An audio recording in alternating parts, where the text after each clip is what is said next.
Hello everyone, this is Shruti and we are back again with a question of JEE Mains. So let us see the question. The correct order of bond dissociation enthalpy of halogen. That means they have asked the correct order of bond dissociation enthalpy.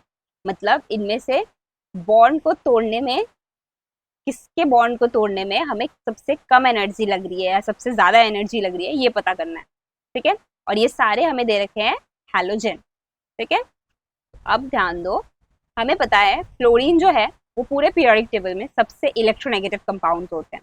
ठीक है, तो fluorine का जब हम लोग F2 molecule लेते हैं तो क्या होता है, वो सबसे छोटा साइज का होता है। सारे हैलोजेंस में फ्लोरीन जो है वो सबसे छोटे साइज का होता है और इसमें फ्लोरीन का जो इलेक्ट्रॉन पेयर है वो छोटे साइज होने की वजह से बहुत पास पास में आ जाती है। उनका जो ये बॉन्ड लेंथ है, ये बॉन्ड लेंथ बहुत कम होता है। ठीक है, इसीलिए ये जो इलेक्ट्रॉन है ये बहुत क्लोज प्रॉक्सिमिटीज में आ जाते हैं, जिसकी वजह से इनका रिपल्शन बहुत ज़्यादा बढ़ जाता है। ठीक है, और इसी रीजन से इनके रिपल्शन बढ़ने की वजह से इनका जो ये बॉन्ड है ये बहुत अनस्टेबल हो जाता है और इसको तोड़ना बहुत आसान हो जाता है। ठीक है, तो इसका बॉन्ड डिसोसिएशन एनर्जी सबसे कम होगा। तो अब देख लो ऑप्शंस में सबसे कम F2 मॉलिक्यूल का बॉन्ड डिसोसिएशन एनर्जी सिर्फ ऑप्शन नंबर डी में दे रखा है।